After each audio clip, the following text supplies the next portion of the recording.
Drama की starting होती है एक ग्रैंड होटल से, जहाँ पर एंट्री होती है हमारे हीरो जुलिन की, जो ब्लैक सूट में काफ़ी हैंडसम लग रहा था। बहुत सारे सिक्योरिटी गार्ड्स उसका वेलकम करते हैं। जैसे ही वो होटल के अंदर आता है, असिस्टेंट बताता है कि आज यहाँ पर एक वीआईपी वेडिंग हो रही है। जुलिन सीधा विंडो के पास जाता है और नीचे चल रही शादी को देखने लगता है। अब हमें होटल के लॉन में वेडिंग सीन दिखाया जाता है, जहाँ पर होस्ट अनाउंस करता है कि आज जियांग चेंग की दो सबसे बड़ी फैमिलीज टेंग और यू फैमिली एक होने जा रही है, और वो ब्राइड और ग्रूम को स्टेज पर बुलाता है। अब हम ब्राइड वान वान को देखते हैं, जो अपने डेड की तरफ गुस्से में देख रही होती है और मन ही मन सोच रही होती है कि आपको लगता है कि आज आपने मुझे यूज करके अपनी डील कंप्लीट कर ली, लेकिन असल खेल तो अब शुरू होगा। वान वान के डैड उससे कहते हैं कि आगे बढ़ो और टी सेरेमनी स्टार्ट करो, लेकिन वान वान सीधा मना कर देती है और कहती है कि मैं टी सर्व करूंगी तो सिर्फ अपनी मॉम को। जो सुनकर सब हैरान हो जाते हैं। डैड गुस्से में कहते कि तुम्हारी मॉम बहुत पहले मर चुकी है, लेकिन वान वान कहती कि वो मरी नहीं थी, उन्हें मारा गया था और उनका कातिल अभी भी यहीं मौजूद है।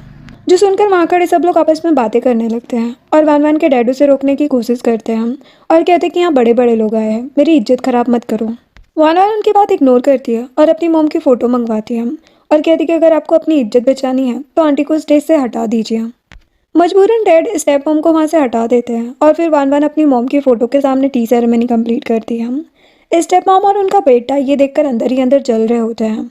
नेक्स्ट सीन में हम वान वान को एक रूम में देखते हैं, जहाँ पर वो मिंग को थैंक यू कहती है उससे शादी करने के लिए। लेकिन मिंग कहता है कि थैंक यू बोलने की ज़रूरत नहीं है, क्योंकि ये शादी सिर्फ एक डील है जिसमें दोनों का फ़ायदा है। यहाँ पर हमें पता चलता है कि ये एक कॉन्ट्रैक्ट मैरिज है। एक्चुअल में मिंग किसी लड़के को पसंद करता है और अपनी फैमिली से अपनी सच्चाई छुपाने के लिए उसने ये शादी किया। और वान वान का गोल होता है अपनी मॉम की कंपनी वापस लेना। तभी मिंग के पास उसके बॉयफ्रेंड का कॉल आता है कि वो गिर गया है और उसके पैर में चोट लग गई है। जो सुनते ही मिंग तुरंत वहाँ से निकल जाता है और वान वान को कहता है कि वो और ज़्यादा ड्रिंक ना करें और जाकर अपने रूम में रेस्ट करें। लेकिन वान वान उसकी बात नहीं सुनती और सीधा क्लब चली जाती है, जहाँ पर वो काफ़ी ज़्यादा ड्रिंक कर लेती है।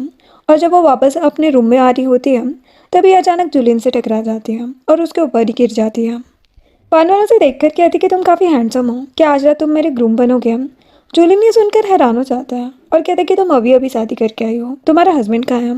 लेकिन वान वान उसकी बात को इग्नोर करते हुए कहती है कि मुझे कोई फ़र्क नहीं पड़ता कि तुम कौन हो या मेरा हस्बैंड कहाँ है, वो बस आज की रात सब कुछ भूलना चाहती है। ये कहते हुए वो जुलिन के क्लोज आकर उसके लिप्स को टच करते हुए उसे सिड्यूस कर रही होती है। जुलिन भी खुद को रोक नहीं पाता और धीरे धीरे दोनों एक दूसरे के करीब आ जाते हैं और अब हम उन दोनों को एक रूम में रोमांस करते हुए देखते हैं। वान वान नशे में उसे बार बार हस्बैंड बोल रही होती है और इसी तरह वो दोनों साथ में नाइट स्पेंड कर लेते हैं। नेक्स्ट मॉर्निंग वान वान मिरर के सामने रेडी हो रही होती है, तभी जुलिन पीछे से आता है और उसे हक करता है और कहता है कि कल तुम्हारी वेडिंग नाइट थी, फिर तुम मेरे पास क्यों आए? वान वान पीछे टर्न करती है और सीधे जवाब देती है कि तुम्हें से कोई लेना देना नहीं है और ना ही तुम्हें मेरी रिस्पॉन्सिबिलिटी लेने की ज़रूरत है, क्योंकि मैं ऑलरेडी मैरिड हूँ। और इस रूम से बाहर जाने के बाद हम दोनों स्ट्रेंजर्स हैं, ये बोलकर वो उसे किस करती है और बिना पीछे देखे वहाँ से चली जाती है। वन वन के जाने के बाद जुलिन हल्की सी स्माइल करता है और कहते हैं कि स्ट्रेंजर्स इंटरेस्टिंग। फिर वो अपने असिस्टेंट को कॉल करता है और कहते हैं कि कल रात जो लड़की मेरे साथ थी उसके बारे में पूरी इन्फॉर्मेशन निकालो। इधर वान वान मिंग के घर जाती है। मिंग कहते कि कल रात मुझे तुम्हें अकेले छोड़कर जाना पड़ा, उसके लिए सॉरी। वो कहती कि कोई बात नहीं है। मिंग वान वान के नेक पर लव बर्ड देखता है और पूछता है कि ये क्या है। वो नर्वस हो जाती है और कहती कि कुछ नहीं, मैं ड्रेस चेंज करने जा रही हूँ, आज मुझे अपने डैड से मिलने जाना है। जिसके बाद वान वान अपने डैड से मिलने आती है। उसके डैड गुस्से में कहते हैं कि कल तुमने मुझे सबके सामने शर्मिंदा किया, क्या तुम्हें फैमिली की रेपुटेशन का जरा भी ख्याल नहीं है? स्टेप मॉम कहती कि इसने कभी भी आपको इंपॉर्टेंस नहीं दी, तो अब क्या ही आपका ख्याल रखेगी। वैसे भी अब तो इसकी शादी रिच और पावरफुल फैमिली में हो गई है। वान वान कहती कि आप लोगों ने मुझे यहाँ पर क्यों बुलाया है? डैड कहते कि कल मैं बोर्ड मीटिंग बुला रहा हूँ और अपने शेयर्स जाओ के नाम पर ट्रांसफ़र करने वाला हूँ। वान वान कहती कि भूलो मत, ये कंपनी मेरी मॉम की है। जाओ कहता है कि तुम्हारी मॉम की है तो क्या हुआ, इसे ग्रो डैड ने किया है। अगर डैड इस कंपनी को इतना बड़ा बनाने में मेहनत ना करते तो कभी बंद हो चुकी होती। डैड कहते कि वान वान, इस कंपनी में 50% शेयर्स मेरे हैं और ये मेरी मर्जी है कि मैं जिसके चाहे नाम करूँ। वान वान कहती कि भूलो मत कि आपने ये शेयर्स कैसे हासिल किए हैं। जो सुनते ही डैड को गुस्सा आ जाता है। वो वान वान को एक थप्पड़ मारते हैं और कहते कि तमीज में रहना सीखो, वरना तुम्हें एक भी पैसा नहीं दूंगा। वान वान कहती कि उस कंपनी में अभी भी मेरी मॉम के वफादार एम्प्लॉयज़ काम करते हैं, अगर उनको आपका सच पता चल गया तो आपकी इमेज मिट्टी में मिल जाएगी। वही दूसरी तरफ हम जुलिन को देखते हैं। उसका असिस्टेंट उसके पास आता है और उसे वान वान की सारी इन्फॉर्मेशन देने लगता है और बताता है कि उस लड़की का नाम मिसेस टेंग है। जुलिन को बुरा लगता है और कहते कि उसे मिस यू बोलो। वो अपने मन में सोचने लगता है कि ऐसा क्या हुआ होगा जो वान वान को उसके हस्बैंड ने वेडिंग नाइट पर अकेला छोड़ दिया और वो ड्रिंक करके अपना दुख भुलाने की कोशिश कर रही थी। ये किस तरह की शादी है? इधर वान वान को देखते हैं। वो सामने डिनर के बाद बार में से वाइन की बोतल निकाल रही थी, तभी वहाँ उसका स्टेप ब्रदर जाओ आ जाता है और वान वान को टीज करने लगता है कि तुम्हारी मेहनत करने के बाद भी डैड कल अपने शेयर्स मेरे नाम पर ट्रांसफर करने वाले हैं। वान वान कहती कि तुम चाहे कुछ भी कर लो, लेकिन तुम एक यूजलेस पर्सन हो और तुम्हें लगता है कि डैड तुम्हें कंपनी का हेड बनाएंगे। ऐसा कभी नहीं होगा। जाओ अपनी बुराई सुनकर गुस्से में आ जाता है और कहता है कि तुम एक पागल लड़की हो और अच्छा होगा कि अपनी हद में रहो, वरना मैं तुम्हें पागल खाने में डलवा दूंगा। वान वान फ्रूट बकेट में से चाकू निकालकर जाओ पर अटैक करने लगती है। जाओ डर जाता है और कहता है कि ये तुम क्या कर रही हो। वो कहती कि कुछ नहीं, मैं तो एप्पल खा रही हूँ, क्या तुम्हें भी खाना है। जाओ कहता है कि तुम सच में एक नंबर की पागल हो। ये बोलकर वो चला जाता है, जिसके बाद वान वान बारिश में भीगते हुए अपने डैड के घर से निकल जाती है और उसे अपने चाइल्डहुड ट्रॉमा की मेमोरीज याद आ रही थी, जब उसकी मॉम की डेथ के बाद उसकी स्टेप मॉम और स्टेप ब्रदर ने पागल बोलकर मेंटल अजाइलम में एडमिट करवा दिया था। वान वान के नाना नानी उसे वहाँ से बाहर निकालते हैं और कहते कि आज से तुम हमारे साथ रहोगी और तुम्हारा नाम यू वन वन होगा। वन वन जुलिन को कॉल करती है और कहती कि मुझे तुम्हारी ज़रूरत है। जुलिन थोड़ी ही देर में उसके पास आ जाता है और वान वान को अम्ब्रेला से कवर करता है और कहता है कि मैंने तुम्हें कहा था ना कि मैं तुम्हारी एक कॉल पर तुम्हारे लिए अवेलेबल रहूँगा। वन वन जुलिन से कहती है कि आज मैं बहुत सैड हूँ, क्या तुम मुझे खुश कर सकते हो। वो कहता है कि यस मैडम, मैं आपको खुश करने की पूरी कोशिश करूंगा। ये कहते हुए वो उसे किस कर लेता है। नेक्स्ट सीन में दोनों को एक होटल रूम में देखते हैं। वन वन जुलिन को क्रेडिट कार्ड देते हुए कहती है कि इसमें 1 मिलियन है और आज से तुम मेरे बॉयफ्रेंड हो। जुलिन अपने मुंह से उस कार्ड को पकड़ता है और वन वन के प्रपोजल को एक्सेप्ट कर लेता है और उसे किस करने लगता है।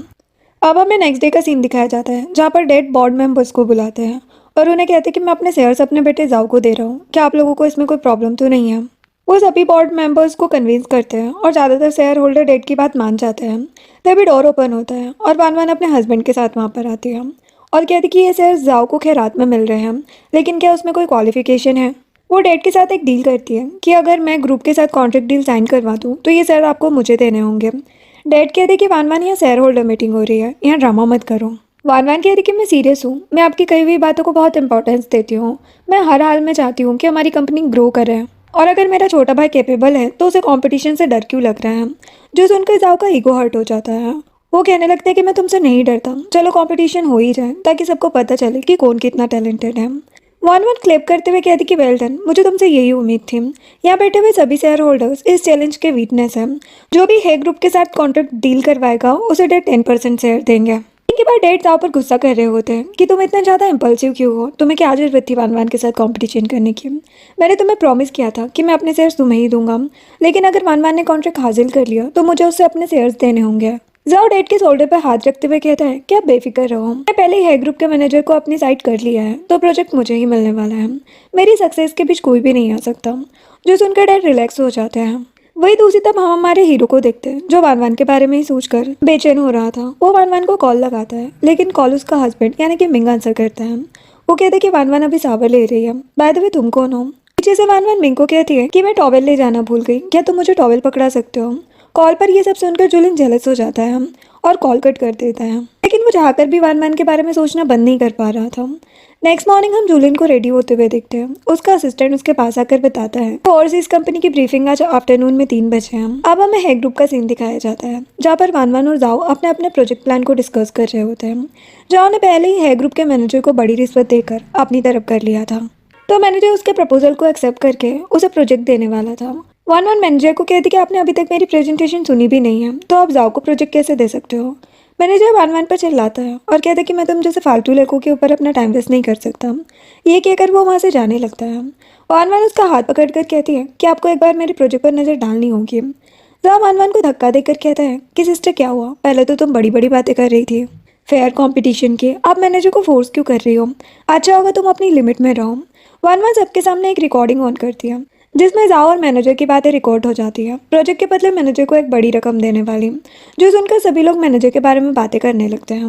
मैनेजर कहता है कि ये लड़की मेरे बारे में झूठी अफवाह फैलाकर मुझे फंसाना चाहती है, लेकिन मैं डरता नहीं हूँ क्योंकि मैंने कुछ भी गलत नहीं किया। ये मत सोचो कि अगर तुम यू फैमिली की डॉटर इन लो हो तो मैं तुम्हारा कुछ बिगाड़ नहीं सकता। वो सिक्योरिटी को बुलाता है कि इसे यहाँ से बाहर निकालो। तभी डोर ओपन होता है और जुलिन स्टाइल से अंदर आता है। वान वान उसे देखकर हैरान हो जाती है कि ये यहाँ क्या कर रहा है। उसके तो होश ही उड़ जाते हैं जब उसे पता चलता है कि जिस पर्सन को वो एक मेल मॉडल समझ रही थी वो तो है ग्रुप का प्रेसिडेंट निकला। मैनेजर जुलिन को वान वान की कंप्लेन करता है और कहता है कि ये लड़की हमारी कंपनी में आकर यहाँ का माहौल ख़राब कर रही है और मुझ पर ब्लेम लगा रही है रिश्वत लेने का। लेकिन आप टेंशन मत लो, मैं इसके जैसे थर्ड क्लास लोगों से डील करना जानता हूँ। मैं अभी सिक्योरिटी को कॉल करता हूँ, वो इसे यहाँ से उठाकर बाहर फेंक देंगे। जूलियन चिल्लाकर कहता है कि मैं भी देखता हूँ कौन मिस यू को टच करता है। वो वान वान की तरफ देखकर कहता है कि चिंता मत करो वान वान, तुम्हें सपोर्ट करने के लिए मैं यहाँ पर हूँ। वो मैनेजर को रिश्वत लेने के लिए कंपनी से निकाल देता है और जाओ को कहता है कि तुम्हें भी यहाँ से चले जाना चाहिए, वरना एक लॉ सूट तुम्हारे अगेंस्ट भी फाइल हो सकता है। जो सुनकर जाओ घबरा जाता है और वहाँ से चला जाता है। वान वान भी वहाँ से जा रही होती है तो जूलियन उसे रोक कर कहता है कि मैंने तुम्हें यहाँ से जाने के लिए नहीं कहा, मैं तुम्हें 10 मिनट देता हूँ, तुम अपनी प्रेजेंटेशन मुझे समझा सकती हो। वान वान कहती कि मिस्टर प्रेसिडेंट मुझे कुछ और काम है, तो क्या हम इस प्रेजेंटेशन को पोस्टपोन नहीं कर सकते। विंग वान वान को इनकरेज करता है और कहता है कि ये तो तुम्हारे लिए एक ग्रेट अपॉर्चुनिटी है, तुम इसे ऐसे ही वेस्ट नहीं होने दे सकती हो। जूलियन वान वान को पकड़कर चेयर पर बिठा देता है और उससे कहता है कि देखो तुम्हारा सब ऑर्डिनेट कितना इंटेलिजेंट है। ये कहते हैं जूलियन वान वान के काफ़ी क्लोज आ जाता है। वान वान की हार्ट बीट फास्ट हो जाती है। वो जूलियन को कहती है कि आपकी काइंडनेस के लिए थैंक्स, और वो उसे प्रोजेक्ट के बारे में बताने लगती है। लेकिन जूलियन प्रोजेक्ट से ज़्यादा वान वान में इंटरेस्टेड होता है। वो टेबल के नीचे से अपनी लेग से वान वान को टच कर रहा होता है तो वान वान उसे किक मार देती है। जैसे ही जूलियन चिल्लाता है तो सब लोग उसे देखने लगते हैं। वान वान पूछती कि मिस्टर प्रेसिडेंट आपको क्या हुआ, आप ठीक तो हो ना। जूलियन कहते कि कुछ नहीं, बस पैर में क्रैम्प आ गया था। देन वो खड़ा हो जाता है और वान वान से कहते कि मुझे तुम्हारी प्रेजेंटेशन बहुत ही अच्छी लगी, मैं तुम्हारे साथ कॉल अप करना चाहता हूँ।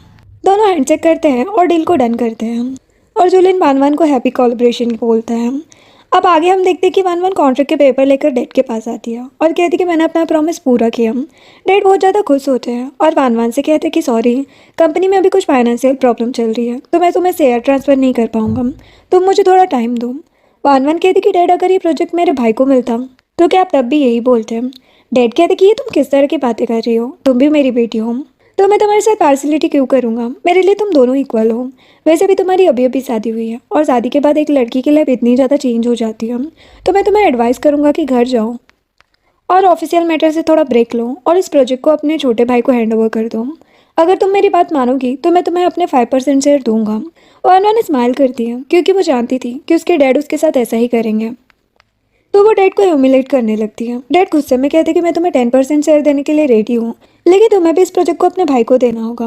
वान वान प्रोजेक्ट देने के लिए हाँ बोल देती है। डैड बहुत खुश हो जाते हैं और कहते कि तुम मेरी प्यारी बेटी हो।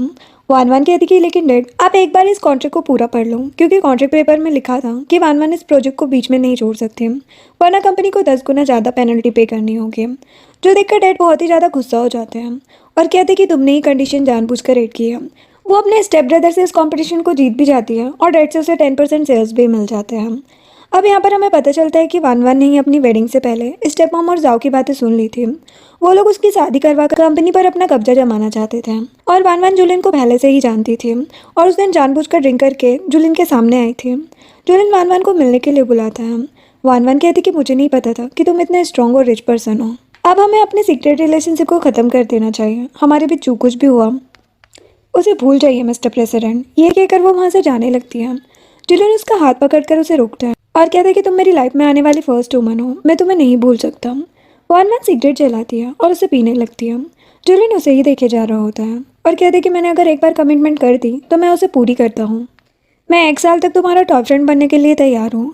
वान वान उसकी आंखों में देखती है और कहती कि मिस्टर प्रेसिडेंट कुछ चीज़ों को सही टाइम पर ख़त्म कर देना चाहिए, वरना सब कुछ खराब हो जाता है। जूलियन कहता है कि यंग लेडी, अगर तुमने हमारे पर्सनल रिलेशनशिप को ख़त्म किया तो मैं तुम्हारी कंपनी के साथ किए हुए कॉन्ट्रैक्ट को टर्मिनेट कर दूंगा। वान वान कहते कि ये तुम मुझे सीड्यूस कर रहे हो या धमकी दे रहे हो। वो कहते कि ये मेरी फीलिंग्स है तुम्हारे लिए। वान वान उस पर टूट पड़ती है और दोनों साथ इंटीमेट होते हैं। वॉशरूम में वान वान मिरर के सामने होती है। जूलियन पीछे से आकर उसे हक करता है और कहता है कि तुम्हें जब भी मुझसे मिलना होता है तो मुझे होटल में बुलाती हो, क्या तुम्हें डर नहीं लगता कि हमारे सीक्रेट रिलेशनशिप के बारे में किसी को पता चल गया तो क्या होगा। वान वान कहती कि मैं अपना प्राइवेट विला तुम्हारे नाम पर ट्रांसफ़र कर दूंगी और जब भी हमें मिलना होगा तो हम वहीं मिलेंगे। जूलियन उसे किस करता है और कहता है कि कितनी काइंड हार्टेड हो तुम, और मैंने सुना है कि तुमने अपनी ग्रेजुएशन जर्मनी से की है। मैं भी फर्स्ट टाइम उसी यूनिवर्सिटी में था, क्या तुम मुझे बता सकती हो उस टाइम तुम्हारे साथ क्या हुआ था। वान वान कहती कि वहाँ मेरा एक्सीडेंट हो गया था। उस एक्सीडेंट के बाद मेरी लाइफ की कुछ मेमोरीज को मैं भूल चुकी हूँ। जिसके बाद जूलियन अपने ऑफिस में बैठकर वान वान की कई बातों को सोच रहा होता है और कहता है कि पास्ट मैटर नहीं करता, बस मैं ये चाहता हूँ कि तुम्हें मेरा नाम चेंसी है ये याद आए। ऐसा लग रहा था जैसे जूलियन वान वान को पहले से जानता है। और वान वान अपने डॉक्टर से मिलने जाती है और कहती कि मैं उसके साथ कंटिन्यू नहीं रहना चाहती, लेकिन पता नहीं क्यों उस टाइम मुझे क्या हो जाता है। डॉक्टर कहती कि मिस यू, आप अपने इमोशंस को हमेशा दबाती आई हो। शायद उसका अपीयरेंस ही आपके दिल को खोलने की चाबी हो। तो आप जल्दबाजी मत करो, शायद वही लड़का आपको डिप्रेशन से बाहर निकाले। अगर आपको कभी भी उसके साथ अनकंफर्टेबल लगे तो आप इस रिलेशनशिप को ख़त्म कर देना। नेक्स्ट सीन में है ग्रुप अपने न्यू प्रोजेक्ट की लॉन्च पर प्रेस कॉन्फ्रेंस बुलाता है। जुलिन वान वान को अपने साथ स्टेज पर आने के लिए कहता है। वान वान स्टेज पर जाती है तो टेबल के नीचे से उसका हाथ पकड़ता है। वो उसे रोकती है और वॉशरूम आ जाती है। जुलिन उसका पीछा वहाँ भी नहीं छोड़ता। वान वान कहती कि तुम यहाँ क्या कर रहे हो, ये गर्ल्स वॉशरूम है, अगर किसी ने तुम्हें यहाँ देख लिया तो बहुत बड़ी प्रॉब्लम हो जाएगी। वो कहता है कि मुझे फ़र्क नहीं पड़ता। जुलिन वान वान से पूरी तरह ऑब्सेस्ड होता है। वो उसे बार बार किस करता है। वान वान को ढूंढते हुए मिंग वॉशरूम के बाहर आता है और वान वान से कहता है कि क्या हुआ, तुम ठीक तो हो, क्या तुम्हें कोई हेल्प चाहिए। वान वान नर्वस हो जाती है और जुलिन को खुद से दूर रहने को कहती है कि तुम हमारे रूल्स को ब्रेक कर रहे हो। वान वान मिंग से कहती कि मेरे कपड़ों पर कोल्ड ड्रिंक गिर गई थी, बस उसे ही साफ कर रही हूँ, तुम बाहर जाकर मेरा वेट करो। जुलिन वान वान से पूछने लगता है कि तुम्हारे लिए मैं इंपॉर्टेंट हूँ या मिंग। वान वान कहती है कि ये क्या सिली क्वेश्चन है, वो मेरा हस्बैंड है। जुलिन कहते कि तो उसे डिवोर्स देकर मेरे पास आ जाऊँ। वो कहती कि मैं किस बेसिस पर तुम्हारे पास आ जाऊँ। जुलिन कहते कि जो वो तुम्हें दे रहा है मैं भी तुम्हें दे सकता हूँ, इवन जो वो तुम्हें नहीं दे सकता वो भी। वान वान कहती कि मेरी शादी सिटी की फेमस लग्जरी वेडिंग में से एक थी, मैं अभी किसी के गॉसिप का टॉपिक नहीं बनना चाहती। जुलिन उसके क्लोज आकर कहते कि ठीक है, मैं तुम्हें 1 साल का टाइम देता हूँ, उसे डिवोर्स देकर मेरे पास आ जाओ। वान वान कहती कि इस बारे में बाद में बात करेंगे। इधर वान वान की स्टेप मॉम डैड से कहती है कि वान वान कितनी ज़्यादा फेमस हो गई है, लेकिन आपको हमारे बेटे का भी ख्याल रखना चाहिए, फ्यूचर में वही आपकी कंपनी को संभालेगा। डैड कहते कि मैंने इस नालायक को कितनी अपॉर्चुनिटीज दी, लेकिन हर बार मुझे डिसअपॉइंट किया, इस गधे की वजह से हाथ में आया और कॉन्ट्रैक्ट भी वापस चला गया। इतने में वान वान एक न्यू प्रोजेक्ट का कॉन्ट्रैक्ट लेकर वहाँ आती है। कॉन्ट्रैक्ट देखकर डैड बहुत ही खुश हो जाते हैं और वान वान को कहते कि वेल डन, आ जाओ हमारे साथ डिनर करो। वो कहती कि अभी मुझे भूख नहीं है, बाय द वे मुझे इस कॉन्ट्रैक्ट में 5% की इक्विटी शेयर्स चाहिए। जाओ कहते कि किस बेसिस पर। वान वान कहती कि इस कॉन्ट्रैक्ट में मैंने नेगोशिएट किया है। डैड उन दोनों का झगड़ा खत्म करने के लिए बीच में आता है और वान वान को 5% शेयर देने के लिए मान जाते हैं, जो देखकर स्टेप मॉम और जाओ वान वान को सबक सिखाने का प्लान बनाने लगते हैं, क्योंकि उन्हें लग रहा था कि इस तरह वान वान धीरे धीरे करके कंपनी के मेजर शेयर होल्डर बन जाएगी। अब हम वान वान की ग्रैंड माँ के घर का सीन देखते हैं। उनकी केयर टेकर उनसे कहती है कि वान वान का फ़ोन आया था, वो बहुत ज़्यादा बीमार है, आज आपसे मिलने नहीं आ सकती। जो सुनकर ग्रैंड माँ उससे मिलने के लिए घर से निकल जाती है और केयर टेकर मना करने लगती है। इधर वान वान और जुलिन अपने सीक्रेट विला में होते हैं। वान वान अपनी वार्डरोब में पहनने के लिए सुंदर सी ड्रेस ढूंढ रही होती है। जुलिन को इनसिक्योरिटी होती है। वो पूछता है कि तुम इतना रेडी होकर कहाँ जा रही हो। वान वान कहती कि आज मुझे मिंग के साथ डिनर पर जाना है। जुलिन सीधे उसे मना कर देता है कि तुम्हें मिंग के साथ कहीं भी जाना अलाउड नहीं है। वो कहती कि तुम मुझे किस हक से मना कर रहे हो, मिंग मेरा हस्बैंड है। जुलिन पोजीशन दिखाते हुए कहता है कि मैंने मना कर दिया ना कि नहीं जा सकती तो नहीं जा सकती। वान वान उसे एक्सप्लेन करती है कि मैं काम के सिलसिले में उससे मिलने जा रही हूँ, आज न्यू प्रोजेक्ट की डील साइनिंग सेरेमनी है, तो मेरा वहाँ पर मिंग के साथ होना जरूरी है। इतने में वान वान के पास कॉल आता है कि उसकी ग्रैंडमा मिसिंग है, जो सुनकर वो अपसेट हो जाती है और जुलिन के साथ उन्हें ढूंढने निकल जाती है। नर्वसनेस की वजह से वान वान के हाथ पैर हिलने लगते हैं। जुलिन उसे कंफर्टेबल करता है और कहते कि चिंता मत करो, मैं तुम्हारी ग्रैंडमा को ढूंढ लूंगा।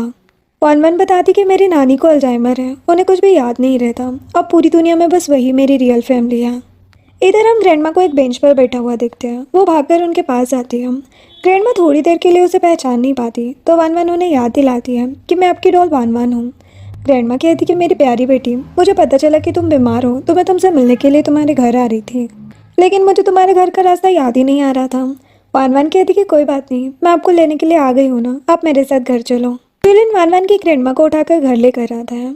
वान वान ग्रैंडमा को समझाती है कि ऐसे आपको मेरी बात माननी पड़ेगी और आप अकेले घर के बाहर नहीं जाओगे। ग्रैंडमा वान वान से कहती कि ठीक है, अब तुम्हारी नानी बूढ़ी हो गई है, तो अब मुझे तुम्हारी बात माननी ही पड़ेगी। ग्रैंडमा जुलिन को वान वान का हस्बैंड समझ लेती है और पूछती कि तुम्हारा नाम क्या है। जुलिन उन्हें अपना नाम मिंग बता देता है। ग्रैंडमा कहती कि तुम बहुत ही हैंडसम हो और तुम्हें मेरे जाने के बाद मेरी वान वान का अच्छे से ख्याल रखना होगा। ग्रैंडमा जैसे ही पूछती है कि क्या तुम्हारा हस्बैंड तुम्हें अच्छे से ट्रीट करता है। वान वान कहती कि हाँ ग्रैंडमा, मेरा हस्बैंड मुझे बहुत इंपॉर्टेंस और प्यार करता है और मैं भी अपने हस्बैंड को बहुत लाइक करती हूँ। ग्रैंडमा जुलिन और वान वान को कपल वेडिंग रिंग गिफ्ट करती है और कहती कि मेरी तबीयत खराब थी, इसलिए मैं तुम्हारी वेडिंग भी अटेंड नहीं कर पाई, मेरी तरफ से तुम्हारा वेडिंग गिफ्ट है। ये रिंग तुम्हारे ग्रैंडपा ने मुझे पहनाई थी, इसे पहनने के बाद तुम दोनों एक दूसरे से कभी अलग नहीं होंगे। ये बोलकर उन्हें रिंग पहना देती है। जुलिन ग्रैंडमा को प्रॉमिस करता है कि वो हमेशा वान वान को खुश रखेगा और फ्यूचर में हमेशा उसकी बात मानेगा। जो सुनकर ग्रैंडमा रिलैक्स हो जाती है और वान वान को कहती है कि तुम बहुत लकी हो जो तुम्हें इतना अच्छा हस्बैंड मिला है। देन जुलिन वान वान को उसके घर ड्रॉप करने जाता है तो वान वान कार से उतरते हुए जुलिन से ग्रैंडमा की दी हुई रिंग वापस मांगती है। जुलिन कहते कि वो रिंग मुझे ग्रैंडमा ने दी है। वान वान कहती कि ग्रैंडमा ने रिंग तुम्हें नहीं मेरे हस्बैंड को दी है तो इस पर मिंग का हक बनता है। इतने में वान वान के पास मिंग का कॉल आता है। वो कहते कि मेरा एक्सीडेंट हो गया है, मैं कॉन्ट्रैक्ट साइनिंग सेरेमनी में नहीं पहुंच पाऊंगा तो तुम सब कुछ हैंडल कर लेना। वान वान जुलिन को कहती कि मुझे साइनिंग सेरेमनी पर पहुंचना है तो मुझे ड्राइव करने दो।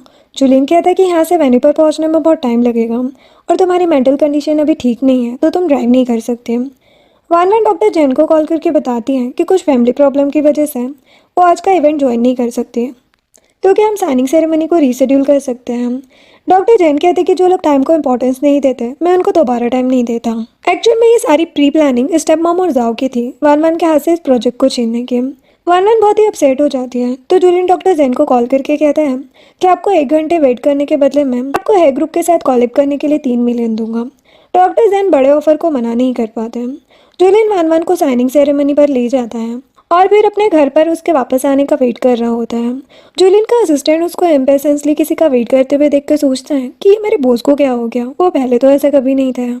जुलिन वान वान को कॉल करके कहता है कि मैंने आज तुम्हारे लिए एक मिरेकल किया है तो इसके बदले में तुम्हें मेरे साथ वीकेंड स्पेंड करना होगा। वान वान इसके लिए हाँ बोल देती है और कहती कि मैं अभी तुम्हारे पास आ रही हूँ। वान वान जब वहाँ से निकल रही होती है तो मिंग उसके सामने आता है और कहते कि आज ग्रैंडपा का बर्थडे है तो वो चाहती कि उनकी डॉटर इन लॉ अवेलेबल हो, तो क्या तुम मेरे साथ चलोगी। वान वान उसे मना नहीं कर पाती और उसके साथ जाने के लिए एग्री हो जाती है। अब हम मिंग के ग्रैंडपा की बर्थडे पार्टी का सीन देखते हैं। वान वान ने मिंग के हाथों में हाथ डाला हुआ था और वो ग्रैंडपा को गिफ्ट देती है जो कि उन्हें बहुत पसंद आता है। मिंग वान वान से कहता है कि तुम्हें मेरे साथ एक रोमांटिक कपल होने का ड्रामा करना होगा ताकि फैमिली में किसी को हम पर शक ना हो कि हम रियल कपल नहीं हैं। वान वान मिंग के चिक्स पर किस करती है। मिंग उसे सॉरी कहता है फोर्सफुली ये सब करवाने के लिए। वान वान कहती कि इसकी कोई जरूरत नहीं है, तुमने भी मेरा साथ दिया है। दूर से ग्रैंडपा चुपकर उन दोनों को देख रहे होते हैं और मन ही मन खुश हो रहे थे और फिर पार्टी में सबके सामने अनाउंस करते हैं कि वो अपनी कंपनी का हेड मिंग को बना रहे हैं और आज से सारा ओवरसीज बिजनेस मिंग हैंडल करेगा। इतने जुलिन वान वान के घर वापस आने का वेट कर रहा था और उसे बैक टू बैक कॉल भी करता है लेकिन वान वान का फ़ोन अनअवेलेबल ला रहा होता है। जुलिन काफ़ी ज़्यादा फ्रस्ट्रेटेड हो जाता है और अपने सर्वेंट से कहता है कि पता करो वान वान कहाँ पर है। सर्वेंट बताता है कि मिस यू मिस्टर टैंक के साथ उनके ग्रैंडपा की बर्थडे पार्टी में है। तो जुलिन पार्टी में पहुंच जाता है। वान वान उसे देखकर नर्वस हो जाती है कि ये यहाँ क्या करने आया है। जुलिन कहते हैं कि मेरे डैड ने मुझे यहाँ पर आपको बर्थडे विशेष देने के लिए भेजा है। ग्रैंडपा कहते हैं कि आपका यहाँ होना हमारे लिए ऑनर की बात है, अपने फादर को मेरा हेलो कहना। फिर वो वान वान को अपनी डॉटर इन लॉ बोलकर जुलिन से इंट्रोड्यूस करवाते हैं और कहते कि मैंने सुना है कि आपने मेरी डॉटर इन लॉ के साथ प्रोफेशनली काफ़ी कोऑपरेट किया है। जुलिन वान वान की तरफ देखते हुए कहते हैं कि एक्चुअल में मेरी आपकी डॉटर इन लॉ के साथ काफ़ी बनती है, कैसा रहेगा अगर हम फ्यूचर में भी साथ कोऑपरेट करें। और वो टॉस करने के बहाने वान वान की ड्रेस पर ड्रिंक फेंक देता है। वान वान ड्रेस चेंज करने के लिए एक रूम में जाती है। जुलिन पीछे से आकर उसके मुंह पर हाथ रखता है और कहता है कि चिल्लाना मत वरना यहाँ पर सबको पता चल जाएगा कि मेरा और तुम्हारा अफेयर चल रहा है। वान वान पूछती कि तुम यहाँ कैसे आए। वो कहता है कि किसी ने मेरी दी हुई अपॉइंटमेंट को इम्पोर्टेंट नहीं समझा और मुझे एक लंबा वेट करवाया तो उसे पकड़ने के लिए मुझे ही यहाँ पर आना पड़ा। वान वान कहती कि सॉरी मेरे फ़ोन की बैटरी ख़त्म हो गई थी इसीलिए मैं तुम्हें बता नहीं पाई। जुलिन कहते कि तुमने मेरे नाजुक दिल को इतना लंबा इंतजार करवाया तो तुम्हें इसका कंपनसेशन तो करना ही पड़ेगा। वान वान कहते कि यहाँ पर इतने सारे लोग हैं, कोई ना कोई मुझे ढूंढने के लिए यहाँ आ जाएगा, तुम प्लीज़ यहाँ से जाओ, मैं तुमसे बाद में मिलती हूँ। वो कहते कि ऐसा कैसे, तुम्हें मुझे कुछ देना ही होगा। वो वान वान को पकड़कर किस करने लगता है। मिंग की सिस्टर सीसी डोर नॉक करती है तो वान वान जुलिन को कर्टन्स के पीछे छुपा देती है। सीसी वान वान से पूछती है कि क्या आप और हेगुप के प्रेसिडेंट एक दूसरे को अच्छे से जानते हो, क्या आप मुझे बता सकती हो उनकी कोई गर्लफ्रेंड है। जो सुनकर वान वान हैरान हो जाती है कि ये क्या पूछ रही है। जुलिन वान वान के बैग पर पेंट करता है तो वान वान चिल्लाती है। सीसी पूछती कि सिस्टर इन लो क्या हुआ आपको, आप चिल्ला क्यों रही हो। वो कहती कि कुछ नहीं, मच्छर ने काटा। सीसी कहती कि एक्चुअल में जुलिन बहुत हैंडसम है और मैं उनकी गर्लफ्रेंड बनना चाहती हूँ, तो क्या आप मुझे उसे इंट्रोड्यूस करवा सकती हो। वान वान कहती कि मेरा उनके साथ प्रोफेशनली टर्म है, इस तरह से तुम्हारी अप्रोच करना थोड़ा अनअप्रोप्रिएट होगा। तो वो वान वान से बार बार रिक्वेस्ट करने लगती है। वान वान कहती कि ठीक है, मैं तुम्हारे बारे में उनसे बात करूँगी। जुलिन वान वान को छेड़े जा रहा होता है। सीसी वान वान से कहती है कि मेरे पास आपके लिए गिफ्ट है। वो वान वान को एक सेक्सी ब्लैक कलर की ड्रेस देती है और कहती है कि मेरे ब्रदर से अभी अभी शादी हुई है तो ये आप दोनों का हनीमून पीरियड है और आज आप इतनी ज़्यादा हॉट एंड सेक्सी लग रही है, मेरा भाई आपको छोड़ेगा नहीं। आज रात आप दोनों के बीच धमाकेदार रोमांस होने वाला है। वान वान कहती कि तुम अभी यहाँ से जाओ, मुझे ड्रेस चेंज करनी है। उसके जाने के बाद जूलियन वान वान से कहता है कि क्या तुम मिंग को सीड्यूस करने के लिए इस ब्लैक ड्रेस को पहनोगे। वान वान कहती कि यहाँ टैंग फैमिली के बहुत सारे मेंबर्स हैं, तुम यहाँ से जाओ, मैं तुमसे बाद में बात करूँगी। जूलियन कहते कि तुम मुझे बस खुद से दूर भेजना चाहती हो। वो गुस्से में वहाँ से जाते हुए ड्रेस को उठाकर ले जाता है, जिसे घर आकर वो जला देता है। और जो अरेंजमेंट उसने वान वान के साथ ब्यूटीफुल नाइट स्पेंड करने के लिए किए थे, उन्हें अपने हाथों से तोड़ फोड़ देता है और काफ़ी ज़्यादा ड्रंक हो जाता है। इधर पार्टी खत्म हो जाने के बाद मिंग वान वान को उसके घर छोड़ने आता है और कहता है कि मेरी फैमिली के सामने मेरी वाइफ बनने की एक्टिंग करने के लिए थैंक्स। तुम्हारी वजह से आज मुझे और से इस प्रोजेक्ट संभालने का इंचार्ज बना दिया। बस 3 महीने तुम्हें मेरे साथ एक्टिंग करनी है, उसके बाद सब कुछ सही हो जाएगा और मैं तुम्हें फेक मैरिज से फ्री कर दूंगा। वान वान कहती कि थैंक्स बोलने की जरूरत नहीं है। अब वान वान जूलियन से मिलने के लिए जाती है तो देखती है कि जूलियन काफ़ी ड्रंक है।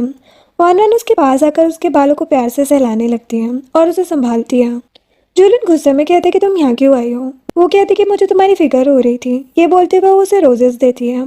जूलियन रोजेस को लेकर साइड में रख देता है और कहते कि मुझे सिर्फ तुम्हारी ज़रूरत है। वो जूलियन के आगे खुद को सरेंडर करती है और कहती कि डार्लिंग मैं तुम्हारी ही हूँ। जूलियन बेल्ट से उसके हाथों को बांध देता है और दोनों के बीच रोमांस स्टार्ट हो जाता है। नेक्स्ट दिन में मानवन अपनी डॉक्टर से मिलने जाती है और डॉक्टर से कहती कि मैं इस रिश्ते को खत्म करना चाहती हूँ, लेकिन मैं जब भी उसकी आंखों में देखती हूँ तो खो जाती हूँ। आपने बोला था मैं जब चाहे रुक सकती हूँ, लेकिन अब मैं खुद को कंट्रोल नहीं कर पा रही। डॉक्टर कहती कि तुम्हें अपनी फीलिंग्स को समझना चाहिए। इधर जाओ अपने फ्रेंड्स के साथ ड्रिंक कर रहा होता है। वो अपने फ्रेंड्स को बता रहा होता है कि मेरी लालची सिस्टर धीरे धीरे करके मेरे डैड से सारे शेयर्स अपने नाम करा लेगी, लेकिन मैं ऐसा होने नहीं दूंगा। वो वान वान को रास्ते से निकालने का प्लान बनाता है। अब हम डॉक्टर जैन और वान वान के प्रोजेक्ट की सक्सेस पार्टी को देखते हैं। वान वान उन्हें थैंक यू कहती है उसके साथ कॉन्ट्रैक्ट करने के लिए। वो कहते हैं कि तुम्हें इसके लिए प्रेसिडेंट जूलियन को थैंक यू बोलना चाहिए। अगर उन्होंने मुझे कन्विंस ना किया होता उस दिन तो शायद ये डील साइन नहीं करता। मैम वान जूलियन को रिबन काटने के लिए स्टेज पर बुलाती है, लेकिन तभी वहाँ पर एक एक्सीडेंट होता है और वुडन बॉल वान के ऊपर गिरने वाली होती है। वान मिंग को धक्का देकर वहाँ से हटा देती है और जूलियन खुद की फिक्र न करते हुए वान के आगे आकर उसे प्रोटेक्ट कर लेता है और खुद इंजर्ड हो जाता है। वान उसे लेकर तुरंत हॉस्पिटल आती है। वहाँ पर वो जूलियन के पास बैठी हुई थी। मिंग कहते कि तुम कल रात से यहाँ बैठी हुई हो, 1 मिनट भी तुमने रेस्ट नहीं किया, तुम घर जाकर आराम करो। वान मना करती है और कहती कि मैं जूलियन के होश में आने का वेट करूंगी। मिंग उससे कहते कि ठीक है चलो हम कॉफ़ी पीने चलते हैं। मिंग वान से कहता है कि मैंने सोचा नहीं था कि तुम मुझे बचाने के लिए खुद को डेंजर में डाल सकती हो, तुम बहुत स्ट्रांग हो। वान कहती कि इसमें थैंक यू की क्या बात है, अगर तुमने बचपन में मेरा साथ नहीं दिया होता तो मैं कब का मर चुकी होती। वान के चाइल्डहुड का एक फ्लैशबैक दिखाते हैं जिसमें एक छोटा बच्चा उसके मेंटल हॉस्पिटल में हेल्प करता है, लेकिन वान को उस बच्चे के बारे में कुछ भी याद नहीं होता कि वो कौन था। मिंग कहते कि तुम सैड बातें मत करो, जिस वान को मैं जानता हूँ वो बहुत ही स्ट्रॉन्ग है। और वान से कहता है कि क्या तुम प्रेसिडेंट जूलियन को लाइक करती हो, जो सुनकर वान हैरान हो जाती है। एक्चुअल में मिंग ने वान और जूलियन को एक साथ बाथरूम से बाहर आते हुए देख लिया था। मिंग वान को कन्विंस करता है कि उसे अपनी फीलिंग्स के बारे में जूलियन को बता देना चाहिए। वान नर्वस हो जाती है और मिंग से कहती कि नहीं, मुझे अपनी लाइफ में किसी भी मैन की ज़रूरत नहीं है। मैं नहीं चाहती कि मेरा हाल भी मेरी मॉम की तरह हो। मैंने उन्हें अपनी आंखों के सामने मरते हुए देखा है, प्यार के लिए, एक मैन के लिए। वान गुस्से में मिंग के ऊपर चिल्लाने लगती है और उसकी एंजाइटी बढ़ने लगती है। मिंग उसे संभालता है और कहता है कि प्लीज़ मुझे गलत मत समझना, मैं चाहता हूँ कि तुम्हें लाइफ में हर खुशी मिले, तुम मेरी बेस्ट फ्रेंड हो। तभी जूलियन को होश आता है। उठते ही वान को इधर उधर ढूंढने लगता है और अपने रूम से बाहर आता है तो देखता है कि वान मिंग के साथ खड़ी है और मिंग अपना हाथ वान के शोल्डर पर रखा हुआ है, जो देखकर जूलियन हर्ट होता है। उसे लगता है कि वान की लाइफ में उसकी कोई भी वैल्यू नहीं है और वो हॉस्पिटल से बाहर चला जाता है। अब हम जूलियन को बारिश में भीगते हुए देखते हैं। वो वान के साथ स्पेंड किए हुए मोमेंट्स को याद कर रहा होता है। वो बीच सड़क पर बैठ जाता है और रोने लगता है और वान की ग्रैंडमा की दी हुई रिंग को भी उतार के फेंक देता है और कहता है कि तुम्हारे लिए मिंग मुझसे ज़्यादा इंपॉर्टेंट है और मैं तुम्हारे लिए कुछ भी नहीं। जब भी मैं तुम्हारे पास आता हूँ तो तुम वहाँ से गायब हो जाती हो। हमें जूलियन के चाइल्डहुड का फ्लैशबैक दिखाते हैं। बचपन में जब जूलियन को स्कूल के बच्चे बुली किया करते थे तो वान उसे प्रोटेक्ट करती थी। जूलियन और वान धीरे धीरे एक दूसरे के क्लोज फ्रेंड्स बन गए थे, लेकिन जूलियन के डैड उसे आगे की स्टडीज़ के लिए अब्रोड भेज देते हैं। जाते हुए जूलियन उससे प्रॉमिस करता है कि वो उससे मिलने दोबारा आएगा, लेकिन जिस दिन जूलियन अब्रोड से वापस आता है वान ऑलरेडी मिंग से शादी कर रही होती है। जूलियन वहाँ से जाने लगता है और कुछ दूर जाने के बाद वापस पीछे मुड़ कर आता है और उस रिंग को उठा लेता है। इधर वान हॉस्पिटल में जूलियन को ढूंढ रही होती है तो एक नर्स बताती है कि ये पेशेंट डिस्चार्ज लेकर यहाँ से जा चुका है। वान कहती कि बाहर बारिश हो रही है, ये अकेले यहाँ से कैसे गया। नेक्स्ट मॉर्निंग हम जुलिन को ऑफिस में काम करते हुए देखते हैं। उसका असिस्टेंट उसके पास आकर उसे मेडिसिन देता है और कहता है कि आप कई दिनों से बीमार हो, आप मेडिसिन ले लो। आपको आज एक अर्जेंट मीटिंग अटेंड करनी है। जुलिन मीटिंग अटेंड करने के लिए मना करता है तो असिस्टेंट बताता है कि यह मीटिंग यू फैमिली के न्यू प्रोजेक्ट की रिसर्च और डेवलपमेंट के बारे में है। वो पूछते कि यू फैमिली को रिप्रेजेंट कौन कर रहा है। असिस्टेंट कहता है कि मैनेजर वान वान। जो सुनकर वो कहते हैं कि मैं मीटिंग में ज़रूर जाऊँगा। अब वान वान प्रोजेक्ट के बारे में ब्रीफिंग कर रही होती है।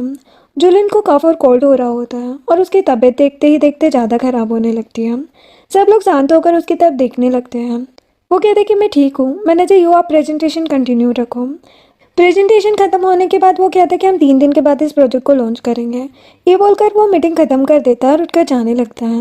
वान वान उससे पूछती कि जुलिन क्या तुम ठीक हो। जुलिन गुस्से में उसकी तरफ मुड़ता है और कहता है कि मैं ठीक हूँ या नहीं इससे तुम्हें क्या लेना देना। मुझे लगता है कि हमें अपने पर्सनल और प्रोफेशनल मैटर को अलग अलग रखना चाहिए। ये बोलकर वो मीटिंग रूम से चला जाता है। वान वान वहाँ खड़ी रहती है तो असिस्टेंट कहता है मैनेजर यू आप माइंड मत करना, वो उसकी तबीयत कुछ खराब है, वो कई दिनों से काफ़ी चिढ़ते रहते हैं। वान वान को समझ नहीं आ रहा होता कि जुलिन उसे अवॉइड क्यों कर रहे हैं।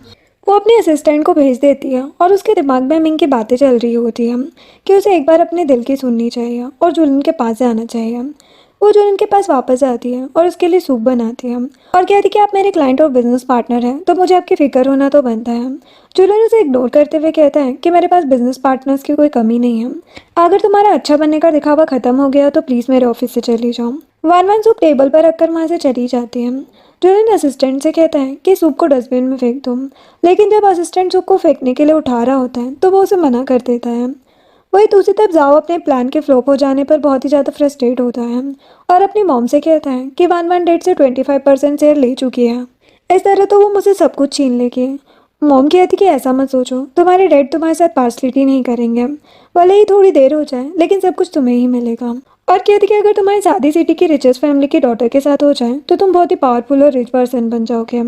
वो जाओ को सीसी के साथ एंगेजमेंट करने के लिए कहती है।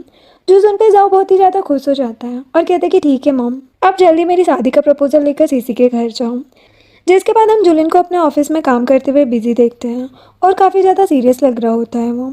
उसका असिस्टेंट उसके पास आता है और कहता है कि जाओ के एंगेजमेंट का इन्विटेशन आया है, क्या आप जाएंगे।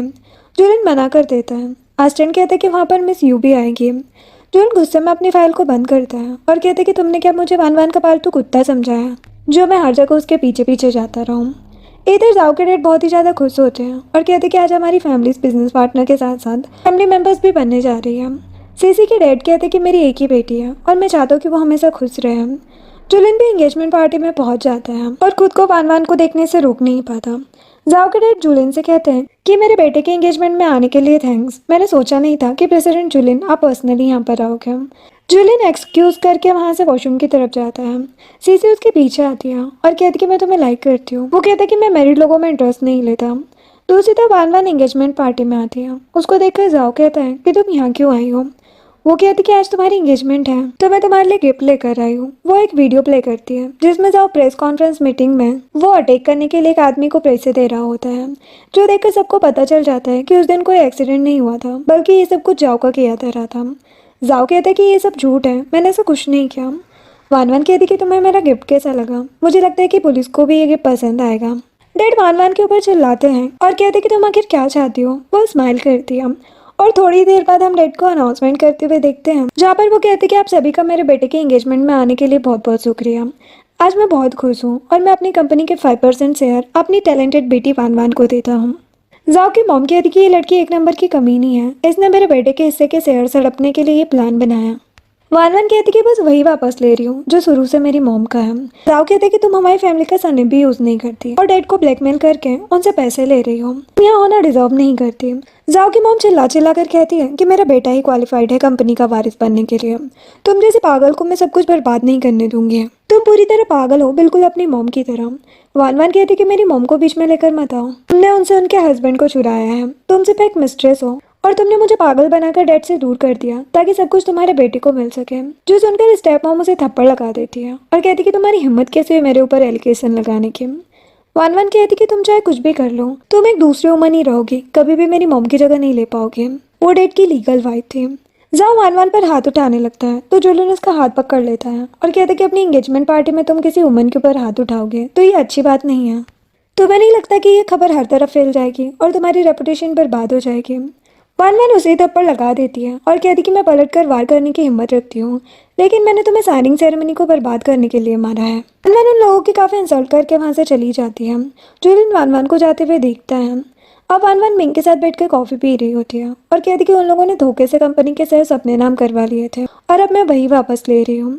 मिंग उसे कॉन्ग्रेचुलेशन कहता है ऑलरेडी 30% शेयर लेने के लिए, और कहते कि तुम्हारी मॉम को तुम पर प्राउड होगा। वान वान कहती है कि ये कुछ भी नहीं है, मैं उन लोगों को पूरी तरह बर्बाद कर दूंगी। इधर जाओ की मॉम उसके फेस को देखकर रो रही होती है और कहती कि उस कमीने ने मेरे बेटे के फेस को खराब कर दिया, मैं उसे छोड़ूंगी नहीं। वही दूसरी तरफ जुलिन भी वान वान के बारे में सोच रहा होता है और स्माइल करता है। वो वान वान को माफ करने का सोचता है। अब नेक्स्ट डे वान वान और उसकी टीम न्यू मेडिसिन के टेस्ट के लिए लैब जा रही होती है। वहाँ पर जुलिन भी आता है। लैब तक जाने का रास्ता बहुत ही खराब होता है। जुलिन वान वान से कहता है कि मैं आगे का काम हैंडल कर लूंगा, तुम घर जाकर रेस्ट करो, वहाँ जाना तुम्हारे लिए ज़रूरी नहीं है। वान वान कहती कि मैं अपना काम खुद मैनेज कर सकती हूँ। जैसे वो नेक्स्ट स्टेप रखती है तो जाओ से धक्का देकर जाता है और उसकी सैंडल टूट जाती है।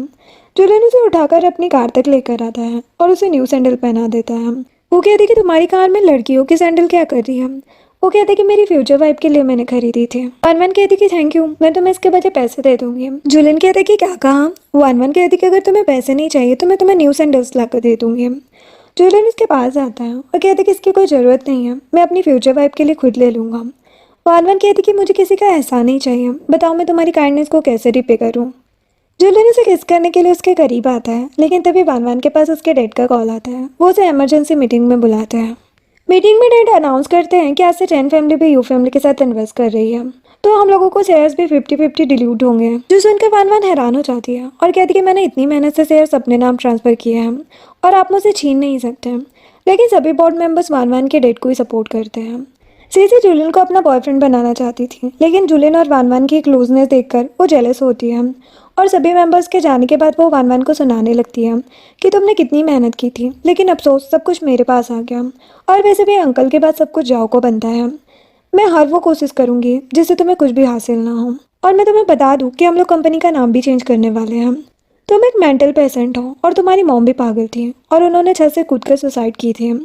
वन वन कहती कि अगर तुमने मेरी मॉम का नाम दोबारा लिया तो तुम देखना एक पागल तुम्हारे साथ क्या कर सकती है। इस रूम में हम दोनों अकेले हैं, क्या तुम्हें मुझसे डर नहीं लग रहा?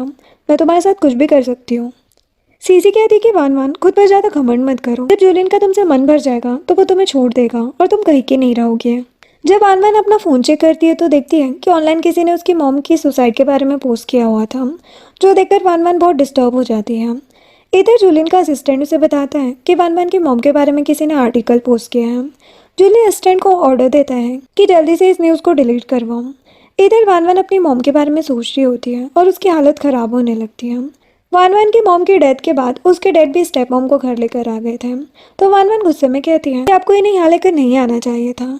स्टेप मॉम और जाओ मिलकर वन वन को बुली करते हैं और कहते कि ऐसे ही हमारा घर है, तो तुम अपनी मरी हुई माँ की सड़ी हुई चीज़ें लेकर यहाँ से दफ़ा हो जाओ। वन वन जब उन्हें मना करती है तो मॉम उसे बुली करती है। वन वन जब देखती कि स्टेप मॉम के कपड़ों पर उसकी मॉम का फेवरेट ब्रोच लगा हुआ है, जो उन्होंने अपनी डेथ वाले दिन पहना था, वन वन ये देखकर समझ जाती है कि इसका मतलब तुमने ही मेरी मॉम को मारा है। स्टेप मॉम डर जाती है कि कहीं उनकी सच्चाई सबके सामने ना आ जाए, तो वो वन वन को मेंटली डिस्टर्ब बताकर मेंटल असाइलम में भिजवा देती है। वन वन की हालत बहुत ही ख़राब होती जा रही थी और वो गुस्से में नाइफ लेकर बैठी होती है अपनी मॉम की डेथ का बदला लेने के लिए। लेकिन जुलिन सही टाइम पर वहाँ पहुँच जाता है और उसे काम डाउन करता है। वन वन उसे हक करके रोने लगती है। जुलिन कहता है कि मैं सीसी को सबक सिखाऊंगा। वो एक प्लान बनाता है। जब सीसी किसी और मैन के साथ रोमांस कर रही होती है तो वो उसे एक्सपोज करने के लिए जाओ के ऑफिस के पार्किंग में वन वन के साथ रोमांस करता है और रोमांस करते हुए कार में बैठ जाता है। जाओ ने देखकर क्या था कि वन वन कितनी गिर गई है। मैंने सोचा नहीं था कि वो ऑलरेडी मैरिड है, फिर भी किसी स्ट्रेंजर के साथ ये सब कर रही है, लेकिन ये एक अच्छा मौका है उसे सबके सामने शर्मिंदा करने का। वो वन वन की कार को फॉलो करता है और एक होटल में आता है। वहाँ पर रूम में कैमरा लगाकर वन वन की वीडियो को लाइव स्ट्रीम पर लगा देता है, लेकिन उस रूम में वन वन नहीं, उसके फियांसे सीसी किसी वाइल्ड मैन के साथ रोमांस कर रही थी। डैड जाओ को थप्पड़ मारते कि तुम्हें किसने बोला था अपनी फियांसी को लाइव स्ट्रीम करने के लिए? अब चैन फैमिली का ओल्ड मैन यहाँ आता ही होगा, मैं उसे क्या बोलूँगा? तुमने चैन फैमिली के साथ हमारी भी नाक कटवा दी। जिसके बाद जाओ क्लब में ड्रिंक कर रहा होता है, उसके फ्रेंड्स भी उसका मजाक बनाते हैं। इधर वन वन जुलिन को थैंक्स बोल रही होती है और दोनों साथ में ड्रिंक करते हुए बातें करते हैं। वन वन को जुलिन के साथ बहुत अच्छा लग रहा होता है। इधर डेड की कंपनी के शेयर्स डाउन हो जाते हैं और डेड जाओ को इसका जिम्मेदार ठहराते हैं।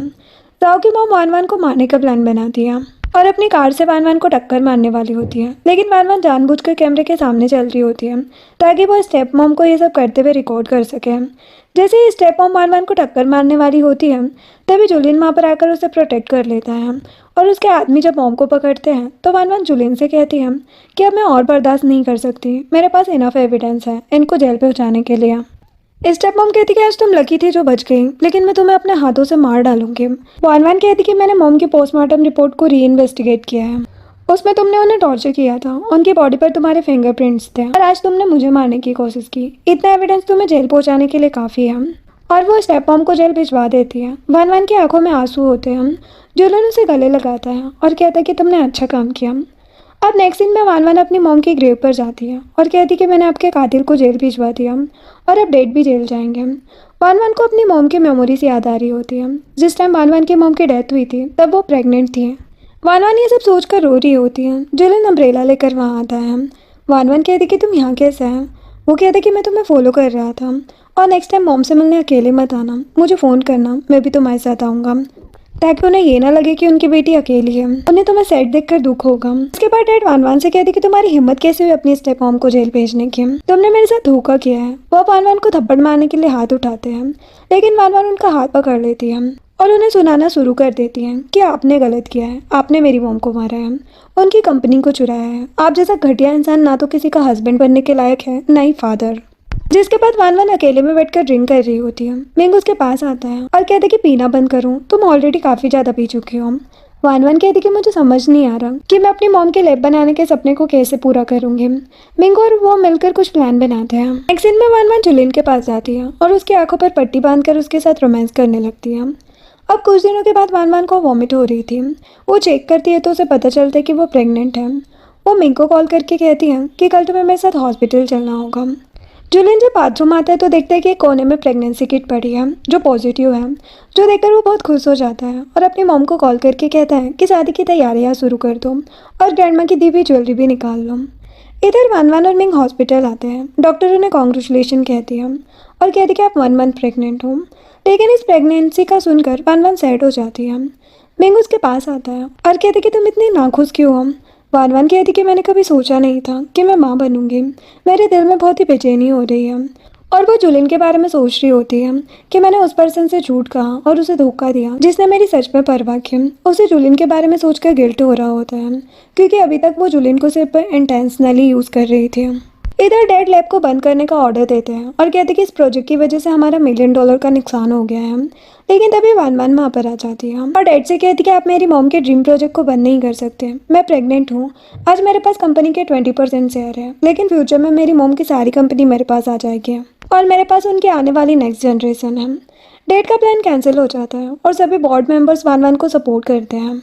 इधर जुलिन अपनी ग्रैंडमा का खानदानी ब्रेसलेट लेकर वान वान को वेडिंग के लिए प्रपोज करने आ रहा होता है, लेकिन उसका असिस्टेंट उसे बताता है कि वान वान मिंग के साथ हॉस्पिटल में है। हॉस्पिटल का सुनकर जुलिन सोचने लगता है कि वान वान वहाँ क्यों गई है। वो असिस्टेंट को तुरंत हॉस्पिटल चलने को कहता है। इधर वान वान हॉस्पिटल बेड पर होती है। मिंग कहता है कि तुम्हें बच्चे के फादर को भी इन्फॉर्म करना चाहिए, तुम सोच लो, तुम्हारे पास अभी भी टाइम है। वान वान कहती कि मैं एक अच्छी माँ नहीं बन सकती, एक बार सर्जरी हो जाए फिर मैं जुलिन को सब कुछ बता दूंगी। लेकिन इतने में जुलिन वहाँ पहुँच जाता है और वान वान का हाथ पकड़कर उसे घर लेकर आता है और उसे एक्सप्लेनेशन मांगता है। वान वान खामोश होती है। वो कहता है कि मुझे सब कुछ पता चल गया, तो पहले से ही जानती थी कि मैं है ग्रुप का प्रेसिडेंट हूँ और तुम जानबूझकर मुझसे टकराई थी मेरे क्लोज आने के लिए। सब कुछ तुमने प्रोजेक्ट के लिए किया, बोलो अब चुप क्यों बैठी हो। वान वान जुलिन को सब कुछ सच सच बता देती है और कहती है कि मेरे पास बस यही रास्ता था अपनी मॉम के सपने को पूरा करने का। वान वान जुलिन के पास आकर उसके पैरों में बैठ जाती है और कहती कि सॉरी जुलिन, मुझे पता है तुम मुझसे गुस्सा हो, लेकिन प्लीज़ मुझे साइलेंट ट्रीटमेंट मत दो। तुम्हारा दिल करता है तो मुझ पर चिल्लाओ, गुस्सा करो, लेकिन प्लीज़ मुझे इग्नोर मत करो। जुलिन कहते कि अब मुझे तुम्हारी किसी भी बात पर भरोसा नहीं है, लेकिन क्या तुमने कभी भी मुझसे सच्चा प्यार नहीं किया। वान वान चुप रहती है तो जुलिन उठकर जाने लगता है और कहता है कि अब से सब कुछ खत्म, ना तो हम बिजनेस पार्टनर्स हैं और ना ही हमारे बीच और कोई रिश्ता है। अब तुम मुझसे फ्लर्ट करने की कोशिश भी मत करना। वो वान वान की ग्रैंडमा की दी हुई रिंग को भी फेंक कर वहाँ से चला जाता है और कहते कि मुझे अफसोस था कि मैं 10 साल पहले तुम्हें मजबूरी में छोड़कर चला गया था, लेकिन आज मैं खुद से तुम्हें छोड़कर जा रहा हूँ। वान वान को याद आता है कि उसका क्लोज फ्रेंड चैंसी और कोई नहीं बल्कि जुलिन है। वो उसे जाने से रोकती है, लेकिन तब तक वो वहाँ से जा चुका होता है और वान वान बेहोश हो जाती है। मेंग उसे हॉस्पिटल लेकर जाता है। वान वान जुलिन को मनाने के लिए उसके सामने कई बार आती है और उसे मनाने की कोशिश करती है, लेकिन जुलिन उसे अवॉइड करता है। देन एक इन्वेस्टर जुलिन और वान वान को न्यू प्रोजेक्ट के लिए बुलाता है। जुलिन वॉशरूम जाता है तो वान वान उसके पीछे जाकर उसे हक कर लेती है, बिल्कुल वैसे ही जैसे जुलिन उसका पीछे किया करता था। जुलिन कहते कि मैं सब पागल हो गई हूँ या फिर ड्रिंक करने के बाद होश ठिकाने पर नहीं है, रात बहुत हो गई, अपने घर जाऊँ। वान वान कहती कि जब मैं 15 साल की थी तो एक लड़के से मिली थी और हमारी एक दूसरे का इंतजार करने की डील हुई थी, लेकिन फिर मेरा एक्सीडेंट हो गया और मेरी कुछ मेमोरीज भी खो गई, लेकिन मैं उस लड़के को ढूंढना चाहती हूँ। जूलियट कहते कि पुरानी स्टोरी पर आप ध्यान देने की जरूरत नहीं है। वान वान कहती कि मैं तुमसे प्यार करती हूँ। जूलियन गुस्से में कहता है कि है जूलियन एक मैरिडोमन से प्यार करेगा तो दुनिया क्या कहेगी। ये बोलकर वहाँ से चला जाता है, जिसके बाद जूलियन क्लब में कुछ ज्यादा ही ड्रिंक कर लेता है और पूल टेबल पर बेहोश हो जाता है। वान वान उसे उठाकर घर ले आती है। नेक्स्ट मॉर्निंग उसके लिए ब्रेकफास्ट बनाती है। जूलियन कहता है कि तुम मुझे यहाँ क्यों लेकर आए। वान वान कहती है क्योंकि तुम नशे में थे तो मेरे पास तुम्हें घर लाने के अलावा दूसरा कोई रास्ता नहीं था। जूलियन पूछता है कि क्या कल रात हमारे बीच कुछ हुआ। वान वान स्माइल करके कहती है कि क्या तुम्हें कल रात के बारे में कुछ याद नहीं है। तो जूलियन उसका हाथ पकड़ता है कि मैं मजाक के मूड में नहीं हूँ, मुझे सच बताओ। तभी वो देखते हैं कि वान वान का हाथ जला हुआ है। वो पूछते हैं कि तुम्हारा हाथ कैसे जला। वो कहती कि कुछ नहीं, मैं तुम्हारे लिए पैनकेक बना रही थी, बस उसी चक्कर में जल गया। देन वान वान जूलियन को पहनने के लिए न्यू कपड़े देती है। जूलियन कपड़ों को पहनकर वान वान के सामने आता है। तो वो कहती है कि इन कपड़ों में बहुत ही ज्यादा हैंडसम लग रहे हो। जूलियन पूछता है कि तुम्हारे घर में लड़कों के कपड़े क्या कर रहे हैं, क्या तुम यहाँ भी मिस्ट्रेस को लेकर आती हो। लगता है तुम्हें आदत है हर रोज एक न्यू मैन की। वान वान कहती कि कैसी बातें कर रहे हो, ये कपड़े मैंने अपने क्लोज फ्रेंड के लिए खरीदे हैं, लेकिन जब मैं उससे मिलने वाली थी तब मेरा एक्सीडेंट हो गया और मैं अपनी लाइफ की कुछ चीजें भूल गई, लेकिन वो मेरे लिए बहुत इंपॉर्टेंट था। जूलियन को रियलाइज होता है कि वान वान सब कुछ समझ गई है, लेकिन वो उसे कहते कि अब पुरानी बातों को याद करने से कोई फायदा नहीं है, ये बोलकर चला जाता है। नेक्स्ट सीन में वान वान जूलियन को मनाने के लिए उसकी कंपनी में क्लीनर बनकर जाती है और कहती कि मैं आपके ऑफिस को क्लीन करने आई हूँ। जैसे ही डोर ओपन होता है तो वो 99 रोजेस लेकर उसके सामने खड़ी होती है और उसे अपना बॉयफ्रेंड बनने के लिए कहती है। जूलियन कहते कि अगर तुम मुझे परस्यू करना चाहती हो तो अच्छे से कोशिश करो, मैं ऐसे ही तुम्हें हाँ नहीं बोलने वाला। और तुमने ये क्लीनर वाले कपड़े क्यों पहने हैं। वान वान कहती कि अगर आपको पसंद नहीं है तो मैं उतार देती हूँ और वो जैकेट के जिप को ओपन कर देती है। जूलियन कहते कि ये तुम क्या कर रही हो, जिप बंद करो। वान वान कहती कि मैं जानती हूँ तुम पहली वाली वान वान को लाइक करते थे जो बोल्ड और होट थी, मैं वैसे ही बन जाऊंगी जो तुम्हें हमेशा सीड्यूस करती रहे। ये कहते भी वो जूलियन को किस करने लगती है, लेकिन इतने में जूलियन के ऑफिस में कोई आ जाता है। जूलियन वान वान को अपनी टेबल के नीचे बिठा देता है। वान वान टेबल के नीचे से जूलियन को छेड़ रही होती है। उन लोगों के जाने के बाद वान वान टेबल के नीचे से बाहर आती है और जूलियन को कहती है कि आज रात मैं तुम्हारा वेट करूंगी। जूलियन उसके हेयर को डाई करता है और कहता है कि अगर अब तुमने मुझे इग्नोर किया तो देखना मैं तुम्हें छोड़ूंगा नहीं। एक सीन में वान वान जूलियन के लिए एक वीडियो मैसेज रिकॉर्ड करती है, जिसके बाद जूलियन जब आता है तो देखता है कि वान वान वहाँ पर नहीं है। उस वीडियो मैसेज में वान वान ने अपनी फीलिंग कन्फेस की होती है। मिंग भी वहाँ पर मौजूद होता है। वो जूलियन को बताता है कि मेरी और वान वान की शादी सिर्फ नाम की है, मेरा बॉयफ्रेंड लंदन में है और मैं अगले महीने लंदन जा रहा हूँ। वान वान ने तुम्हारे आने का बहुत वेट किया, लेकिन उसकी मॉम की डेथ के बाद उसकी स्टेप मॉम ने उसे मेंटल हॉस्पिटल भिजवा दिया, जहाँ वान वान को इलेक्ट्रिक शॉक दिए जाते थे। वान वान को बहुत बुली किया था उसकी फैमिली ने।